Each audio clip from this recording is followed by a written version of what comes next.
Blackmagic actually listens to people. Hello everyone and welcome back to the channel.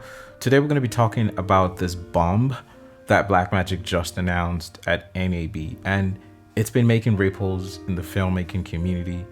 What is this camera really like? Who's this for? And should you even be thinking about this, or should you be waiting for the version 2? Let's get into it. Pyxis. I hope I'm saying that correctly. So the Pyxis is equipped with a full frame 6K sensor, very similar to the newly announced Pocket Pro. You have the option of using other lens mounts like EF, PL, or L mount, allowing you to use your preferred glass with ease. Now, not to mention the fact that it can also record in Blackmagic RAW and H.264 proxies simultaneously. Image quality, which is what I believe a lot of people want to know when it comes to this camera videos. The Pyxis produces some good image quality because of its big full frame center and the color signs. It has 13 stops of dynamic range and a dual native ISO up to 25,600. Blackmagic is claiming that it can deliver detailed photos in every lighting scenario that rival the most expensive digital cinema cameras on the market, whether you're filming in broad daylight or dark conditions. Emphasis on every, and we'll see. So why should you concern yourself with this camera? It's a game changer because of the price, plain and simple. In terms of price to value, this camera stands out, and I don't think there's a lot of better deals out there for something with a cinema style body box. I anticipate that quite a number of full-time professionals or just enthusiasts will be investing in the Pyxis, as it guarantees top-tier performance that we've known from Blackmagic without breaking the bank, at least when compared to other cameras in its class. I'm talking to you, Red Komodo. Now, I think this is significant because it simplifies the premium digital filmmaking, and it places professional quality pictures within reach of both the indie filmmaker and production businesses. I assume that a lot of people watching this needs a realistic assessment in some way. And even though there's so many tech specs, you can check that on their website and everything, that's not the point of this video. I'm sharing a perspective as someone who makes video, not as an engineer. So, which is why the biggest complaint about this thing yet has been the screen on the side.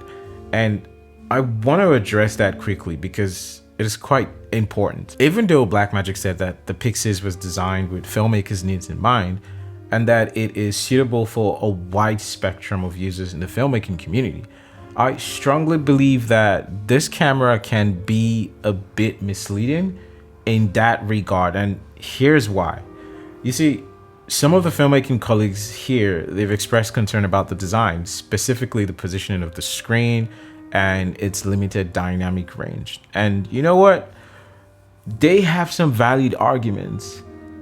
Is this a one-man run-and-gun camera, or do you need a first AC to optimally use this camera? For me, I'm 1000% convinced it's the latter, and let me explain why.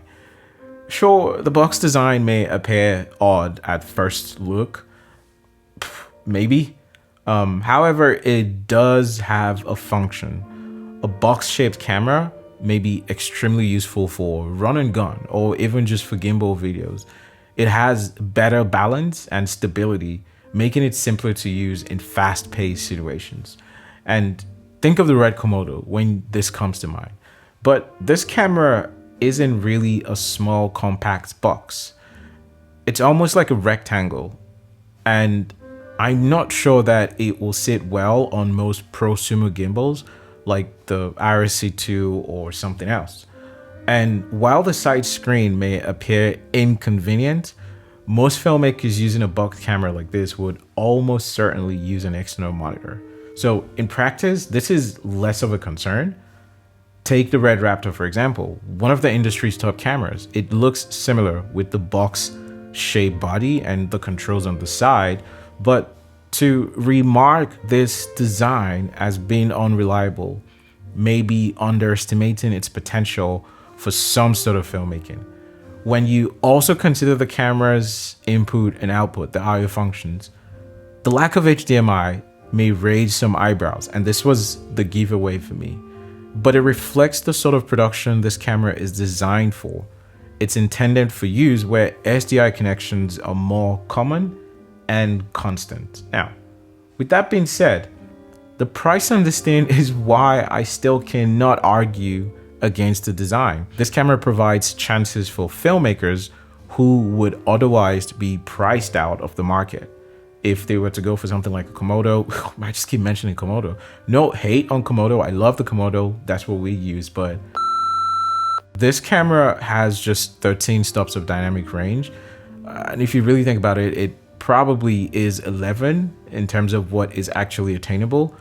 It is worth remembering that many top-end movie cameras also fall inside this range as well. So unless you're filming the sun, it's really not a deal breaker once you know how to work within its limits, because what are the options? The Komodo is almost twice the price of this thing. So if you guys have ideas to argue against this camera, please drop it in the comments. I would love to hear from you guys. This is to say that while there may be some legitimate issues regarding the designs and functionality, it is critical to analyze the context and intended use for many filmmakers, including myself.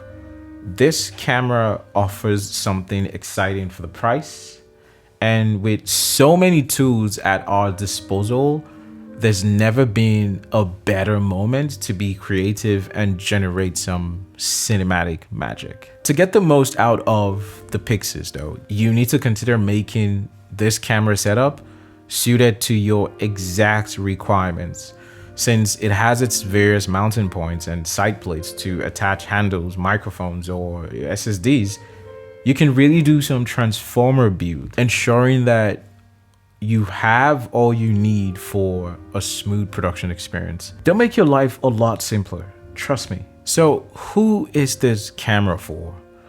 Honestly, I think it's for everyone who's interested in filmmaking.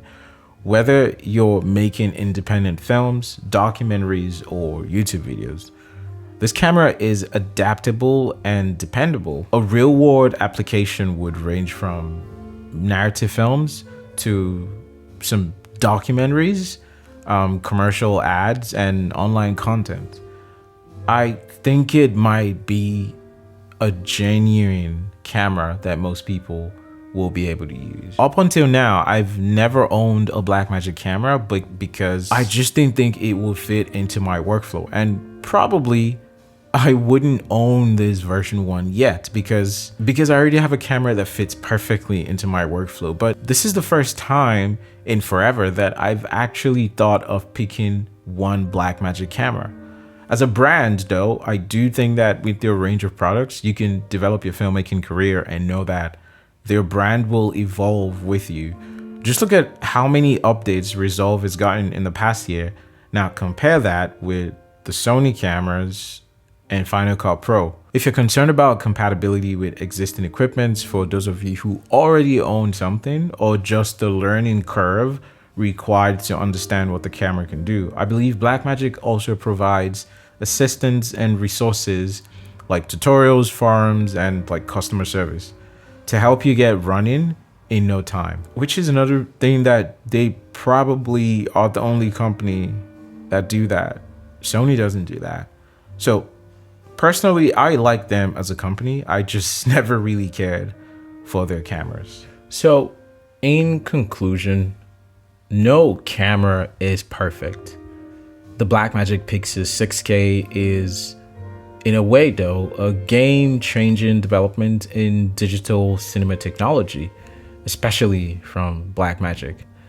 And I think it's just a great piece of gear that provides filmmakers with something that is adaptable, has good performance, and just the value is, it's insane. And once again, that price, oh my God. I wonder what Canon is doing now seeing this drop. All right, see you on the next one.